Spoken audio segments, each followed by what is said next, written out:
This video is a recreation of an insurgent attack in the village of Wanat in Nuristan province on July 13, 2008. Located in northeastern Afghanistan, Nuristan province is just south of the highest peaks of the Hindu Kush mountains. The region is spectacularly rugged and divided into numerous small river valleys separated by steep mountain ridges. Task Force Rock, 2nd of the 503rd Infantry, deployed to Afghanistan in June of 2007, determined to build on its predecessor's success in the Pesh River Valley and its capillary valleys of Wadapur, Korangal, and Waigal. Task Force Rock, one of 4 maneuver battalions, was subordinate to Task Force Bayonet. Within Task Force Rock, Chosen Company was responsible for the Waigal Valley. At this time, the Afghanistan Theater of Operations was Central Command's lower priority, with most of its resources and efforts focused on Iraq. Within Afghanistan, Task Force Rock was not the main effort, and so was forced to operate without optimal manning. Without sufficient forces to employ the clear, hold, build strategy common to counterinsurgency operations, Task Force Rock adopted the separate, stabilize, engage model from Task Force Spartan. Task Force Spartan had demonstrated some success with this model throughout the area of operations, including the Waigal Valley, by coupling it with the practice of locating small bases containing platoon-sized forces near local populations. At the outset of Task Force Rock's deployment, they had 14 such bases, including 2 in the Waigal Valley.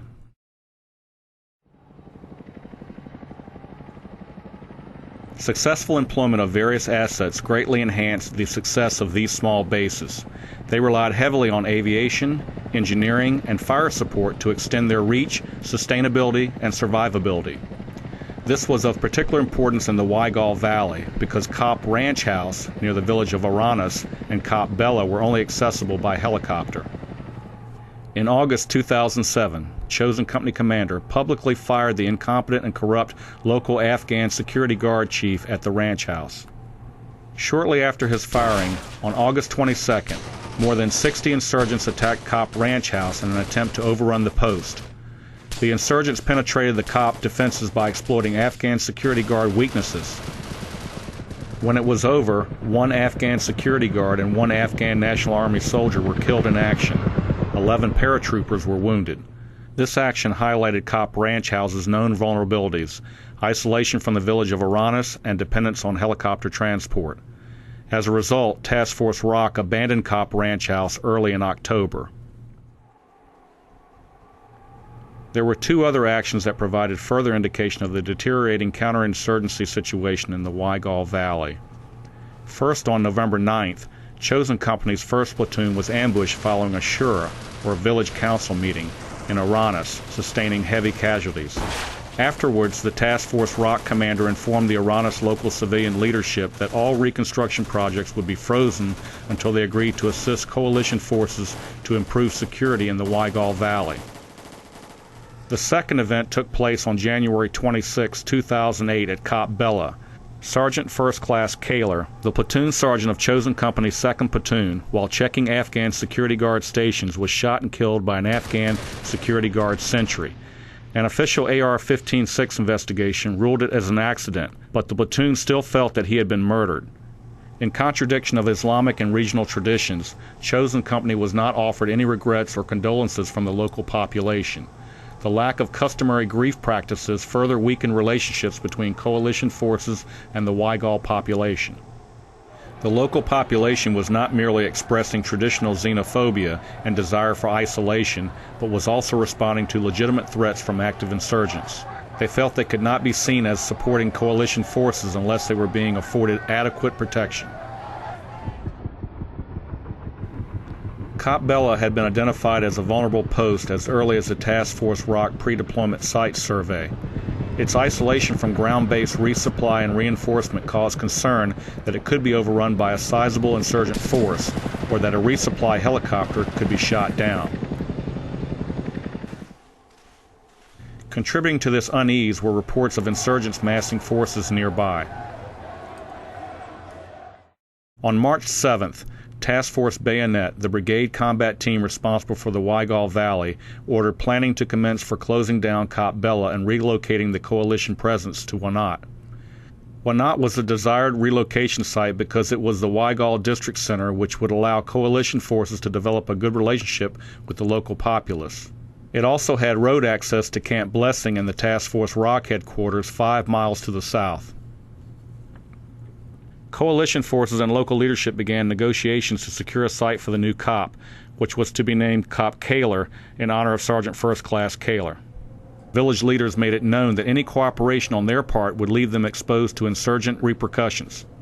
At a shure on May 26, local leaders asked that coalition forces seize the land and then make payments later to avoid displaying their overt cooperation with coalition forces. This shure did not go well, as indicated by a gross violation of well-established cultural traditions when the Task Force Rock leadership was not invited to have lunch with local elders. In addition, as the Task Force Rock element returned to COP Blessing, they were ambushed, resulting in the serious injury of 2 paratroopers. The Task Force Rock officers felt the local elders had specifically delayed the shure so that the ambush could be set up. The strained relationship was again evident during a similarly tense shure on June 8th. Task Force Rock believed the only thing that prevented another ambush was the threat of spy planes and bombers.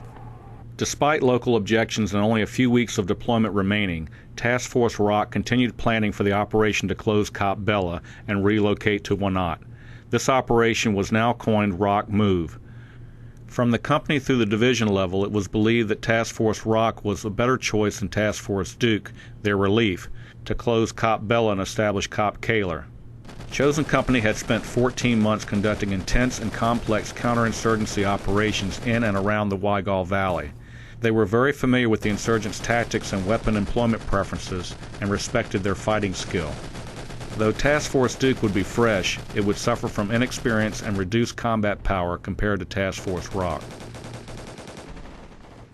As Rock Move planning progressed into late June and early July 2008, Task Force Rock intelligence officers expected an attack on Cop Bella. This appeared to be realized on July 3rd, then again on July 4th when it came under mortar attack. Chosen Company directed 2 AH-64 Apache helicopters to engage a pair of hijacked pickup trucks egressing from the insurgent mortar positions. This attack effectively stopped future mortar attacks, but also killed and injured several civilians that were in the pickup trucks. According to U.S. intelligence sources, the insurgent commander was among the wounded. This event was viewed by local media as the last straw for good relations between coalition forces and local residents, but Task Force Rock's intelligence officer viewed it as having minimal impact. The operation planners, including Chosen Company leadership, considered several likely threats to Operation Rock Move. The first was the threat of an attack on Cop Bella or the shooting down of a transport helicopter during evacuation. The most likely threats were assessed to be harassing sniper and possible mortar fire at Cop Bella and Wanat, and possible ambushes and IED attacks on the road between Cop Blessing and Wanat. Rock Move was initially delayed several times due to a number of problems, including weather, logistics, and complications related to the July 4th mortar attack. Once it began on July 8th, it went as scheduled, with surprisingly no insurgent interference. 2nd Platoon of Chosen Company arrived in Wanat on the evening of July 8th, with the rest of the force arriving by helicopter on July 9th. The force at Cop Kaler was sizable, consisting of 3 paratrooper rifle squads, each with a vehicle and crew-served weapon, a platoon of 24 Afghan National Army infantry, and 3 Marine embedded training team members. For fire support, the platoon was augmented with the tube-launch wire-guided, optically tracked tow missile launcher system, a 60mm mortar, and a 120mm mortar. They were also augmented with a squad of engineers with a Bobcat loader to build fortifications and a long-range advanced scout surveillance system, LRAS-3, to provide around-the-clock surveillance. Task Force Rock had also secured the use of several different ISR platforms for use during Rock Move, including full-motion video as well as signals intelligence assets. Though powerful tools, these could not be counted on as the sole means of detecting enemy movement. Insurgents have become adept at using vegetation and moving in small numbers to avoid detection by ISR assets. Upon arrival, 2nd Platoon began to fortify their positions. They chose a large open field to the south of the town across the street from the bazaar and a building that served as a hotel and cafe. The COP was ringed with concertina wire, and the Bobcat was used to fill HESCO barriers and excavate positions for several squads in the mortar pit. First Squad set up a traffic control point near the bazaar, which served as the main gate for the COP. The Afghan National Army platoon established a second traffic control point 100 yards to the south, as well as fighting positions at the northern perimeter. 2nd Platoon also established OP topside on the ridge to the east of COP Kaler. The OP was a complex of 3 interconnected fighting positions built around a large outcropping of boulders. It was not ideal terrain, having significant dead space, which could be used by insurgents to maneuver unobserved from a nearby ravine, and a civilian compound above it on the southeast ridge. Ultimately, those detractors were judged to be less severe than the risk of a more isolated observation post with better positioning. Topside was defended by the LRAS-3, 2 M240 machine gun teams, an M249 squad automatic weapon, and an M203 40mm grenade launcher. The force of 9 troopers was rounded out with several riflemen and the platoon's designated marksmen. It was ringed with a single row of barbed wire and walls of double sandbags. Each night, claymore mines were placed in the dead space to the north and east as additional security. Logistics difficulties caused many problems for 2nd Platoon. The heavy equipment and contractors that were supposed to build the COP had to be rescheduled due to delays in executing ROC Move. This also caused a shortage of construction materials, so none of the positions had overhead cover. The Bobcat was only partially affected because the fuel blivet pump broke and it took a day to get spare parts. This combination of events caused the paratroopers of 2nd Platoon to manually excavate their positions. The dirt was excessively hard and the weather hot, so they quickly ran through their 2-day supply of water. The lack of a planned resupply on the 9th forced them to ration their work and conserve water until a sizable water resupply came on July 11th. ROC Move enjoyed a significant amount of ISR coverage, especially in the early days of the move. The UAVs were directed to look in known insurgent safe havens and for movement on the hillside surrounding Wanat. No sizable insurgent presence was observed massing in the valley, so those assets were pulled to other areas. Throughout the initial days of construction, 2nd Platoon was constantly observed by insurgents. Several military-age males were seen sitting in the bazaar watching intently. Few women or children were observed in the area, and men were observed walking around slowly as though they were measuring the COP with pace counts. This scrutiny was reported to chosen leadership and identified as expected for the operation. Early in the afternoon of July 12th, another possible attack indicator emerged. The 2nd Platoon leader heard about a shura occurring in the town that he wasn't invited to. According to local custom, the platoon leader is equivalent to an elder and has the right to attend the shura. Upon arrival at the shura, he and the Afghan National Army representatives were not received warmly, and there was speculation that the elders were in fact planning an attack. This was reported up the intelligence chain of command and gained significant attention by Task Force ROC's senior leadership.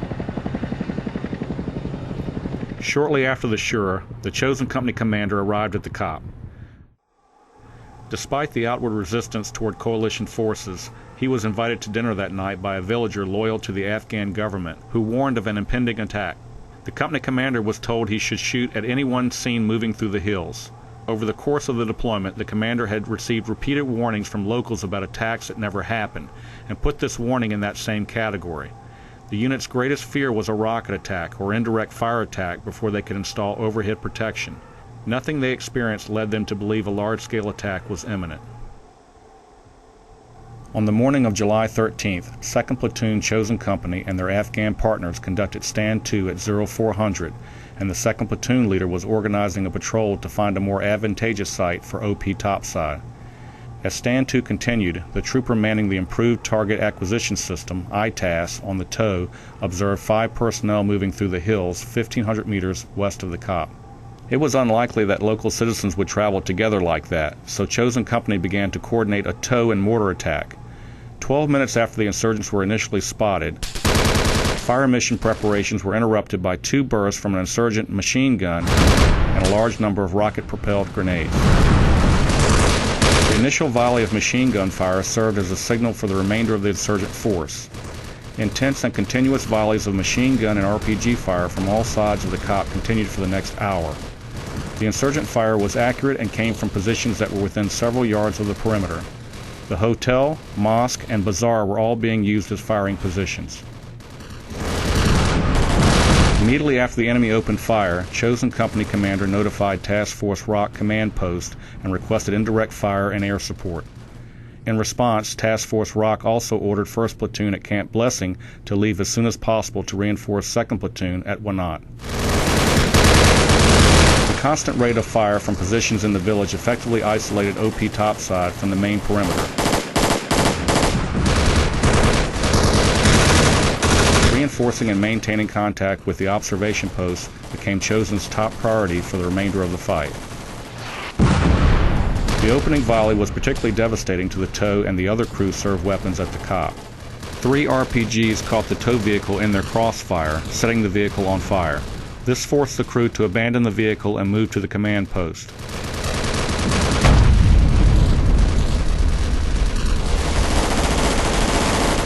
The 120mm mortar section also drew tremendous fire during the opening portion of the attack. The mix of full and half-filled HESCO barriers provided some protection from insurgents who had climbed nearby trees and who were firing from the building roofs. The mortar section managed to execute the planned fire mission, and then reverted back to defending the pit with grenades and small arms. Coalition forces made several attempts to reach the 60mm mortar position, but were deterred by the heavy rate of fire. Its location in the middle of the COP and incomplete fighting position made it especially dangerous. It would not be fired for the duration of the engagement. A few minutes into the attack, an RPG round exploded near the ammunition supply point within the mortar pit. This caused the personnel in the mortar pit to evacuate to the command post position. Shortly after, the TOW round started to cook off in the TOW vehicle, scattering burning missiles throughout the COP. Chosen Company commander was managing fire support assets and making reports to headquarters. Rock Move had priority of fires for Task Force Rock, who launched 155mm indirect fire, which landed only 6 minutes after the attack started. The mountainous terrain made accurate targeting with the 155mm difficult, causing them to impact inside the danger close radius of 660 meters from Cop Kaler. Responding to an early request for air support, a B-1 bomber dropped 2 bombs north of the battlefield to prevent insurgent reinforcement 38 minutes into the attack. The traffic control point manned by 1st Squad Chosen Company did not escape insurgent attention. They were taking intense fire from the compound to the southeast, disabling their M2 50 caliber machine gun only 5 minutes after the fight started. They returned fire with an AT-4, destroying the position, but fire from other positions continued. OP topside was devastated by the initial fire. Despite being badly wounded, the surviving paratroopers managed to return fire until they either ran out of ammunition or their weapons were damaged. After initially using one of 2 available M240 machine guns, they then continued firing with M4s, grenades, and claymore mines. It was not long before Chosen sent reinforcements to the remaining defenders at topside. 2 soldiers, including the 2nd platoon leader, ran between the bazaar and hotel. They reached the observation post safely, but were almost immediately killed along with the topside defender while attempting to set up a defensive position. By this time, 5 of the original 9 members of the OP garrison remained alive, but only 2 were able to engage several insurgents who had penetrated the perimeter wire and were only feet from the soldiers. 1 soldier was killed attempting to suppress enemy fire from the hotel. Running out of ammunition, 1 paratrooper found a light anti-tank weapon, which he fired before he and other survivors abandoned the OP and moved down to the 1st Squad's traffic control point.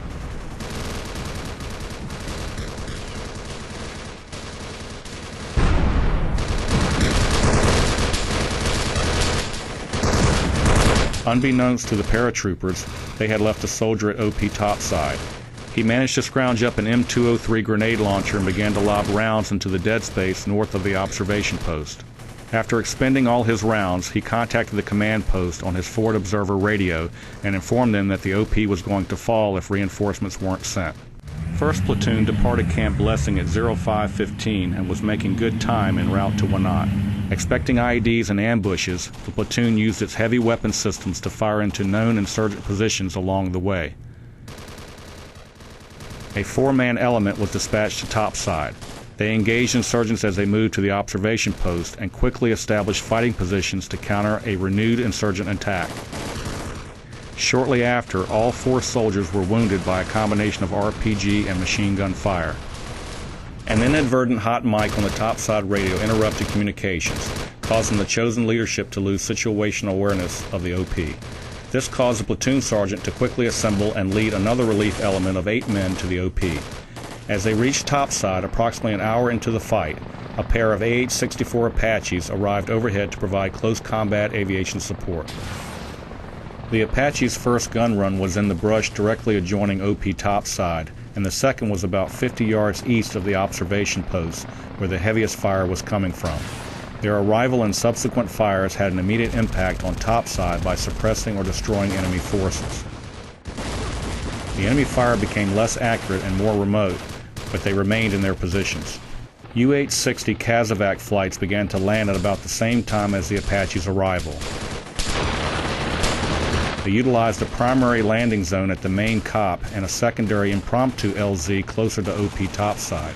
Casevac flights continued throughout the day through thick smoke and intense ground fire, evacuating 20 wounded and 9 KIA. 1st Platoon had traveled as quickly as possible from Camp Blessing, covering the distance in 45 minutes, half the time it normally would take, and arriving at 0600. They dropped 2 soldiers at the 1st Squad traffic control point and assigned their medic to the command post. The most desperate fighting at OP topside had ended by 0630, allowing 1st Platoon to mount a counter-assault. 1 squad from 1st Platoon with 2 vehicles advanced through the center of Wanat, catching the insurgents off guard. Taking advantage of the success from the vehicle assault, 1st Platoon dispatched an element to clear the hotel and eradicate any sporadic fire coming from the town.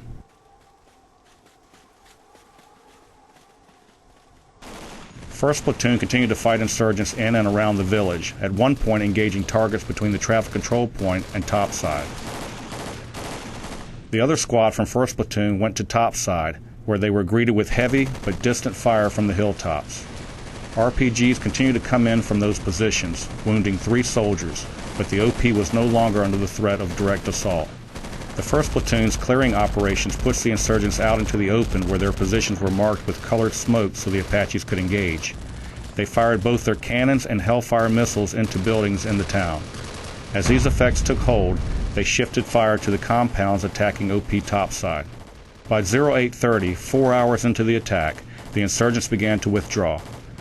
Task Force Rock continued to send additional forces, dispatching a 2nd Quick Reaction Force from 3rd Platoon Alpha Company and a scout section. The Alpha Company commander took control of defending Cop Kaler.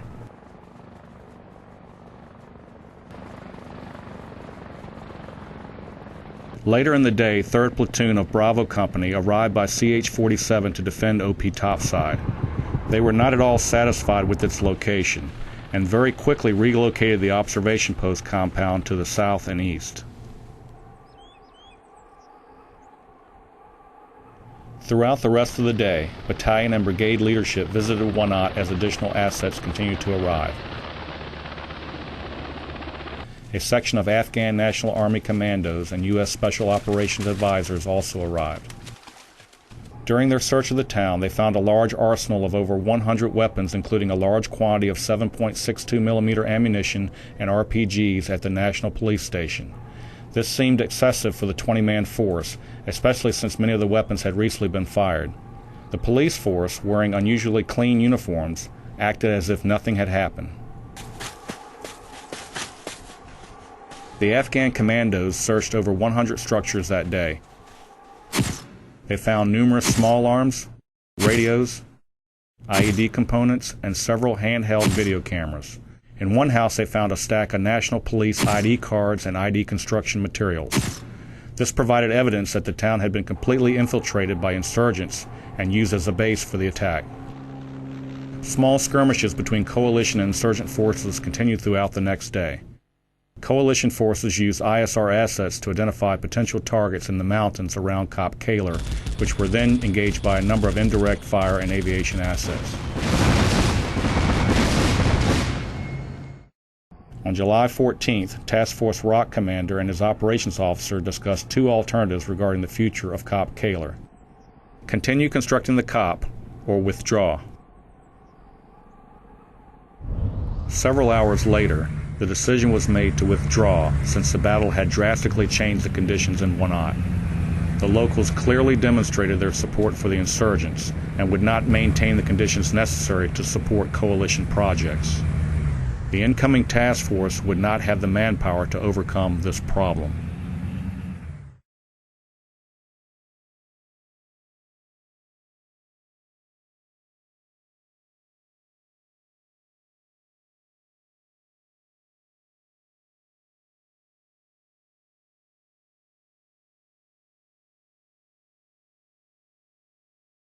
In a country like Afghanistan with extreme terrain, altitude, and weather, the positive effect of a small infantry force can be multiplied by committing what would normally be considered an excessive number of force multipliers, such as aviation and engineer assets. In a war of small, heavily fortified posts, readily available aviation and engineer units can extend the reach, sustainability, and survivability of the maneuver formation committed to the fight. Soldiers at all levels can be lulled into a sense of security in regard to what they believe the enemy will do based on their previous experiences. Virtually everyone involved with Operation Rock Move, from squad to CJTF, expected the enemy to respond in a particular way. That perceived expectation was quite different from what actually happened. Military history has many examples of soldiers turning threat analysis based on templates into ironclad paradigms to their ultimate detriment. While the outcome at Wanat was not as catastrophic as some earlier examples from American military history, the cost to 2nd Platoon, Chosen Company, was high in July 2008. The normal progression of observations by low-level units up the intelligence chain can lead to the loss of nuance and significance of the successive intelligence summaries untimely reaching decision-makers. What the Brigade Combat Team S2 called atmospherics tended to drop out of the reporting of events as the multiple echelons recast and broadened their submissions. One general officer in the Wanat story considered this phenomenon important enough to warrant possible structural changes in the reporting methodology. When units rotate in and out of theater on a more or less fixed but staggered schedule, strong consideration should be given to the human effects such policies create. Tasks given to both incoming and outgoing units should be balanced against both units' capabilities and expectations. At the higher echelons, these considerations seem to have been well balanced in regard to executing Operation Rock Move. However, some of that understanding and balance may not have penetrated to the company and platoon level, where the policy had to be implemented at the end of a long, tiring, and dangerous tour in Afghanistan. In complex counterinsurgency environments, host nation forces will likely be present and will also not initially reach the level of professionalism thought to be necessary by their American counterparts. This disparity in capabilities can easily lead American personnel to underutilize host nation assets when attached to an American-led operation, resulting in a potential loss of fighting power. The Afghan National Army platoon at Wanat, while still relatively immature as a unit, seems to have been underutilized by 2nd Platoon in the days leading up to the engagement on July 13th. Given the need to be near the population in a counterinsurgency operation, coalition forces must retain situational awareness beyond their perimeter. If true standoff distance cannot be obtained or is deemed counterproductive, some means to see beyond the next building periodically must be gained. At Wanat, regular patrolling was foregone in the interest of advancing the state of defensive fortifications, a difficult but understandable choice. Given the particular physical layout of the Wanat position, more aggressive patrolling may have been the only means to gain necessary situational awareness to deny the enemy an unimpeded and concealed approach to the COP. In small unit actions involving defensive positions, choices made early in microenvironments may have large consequences. OP topside was positioned to see the distant bridges, higher mountains, and the southeast ridge, but had absolutely no capability to see into the ravine of the Waiscaldi Creek or into the dead space little more than 10 yards in front of it. The LRAS-3 emplaced at topside could see far but not near, thereby permitting a concealed approach to both topside, the village buildings, and the main COP. There seldom are perfect choices in defensive emplacement. The fact remains that an unobserved approach to within grenade range of the coalition positions was left uncovered. The formidable earth-moving done by the topside garrison may have inadvertently provided a false sense of security, however well it sheltered the occupants of the observation posts. Throughout the history of infantry fighting, emplacement decisions of only a few yards difference occasionally make a vast difference in the outcome of the fight. Wanat was no exception. Full-motion video and robust signal intelligence are helpful but are not cure-alls, even if available 24/7. Technology like ITAS and LRAS-3 extend the range of vision, but cannot see into dead space 10 yards to our front. Eventually, technology gives way to human factors, courage, fear, fatigue, to name a few. We must rely eventually upon what some have called aggressive self-rescue by individual soldiers. The engagement at Wanat is an example of that phenomenon.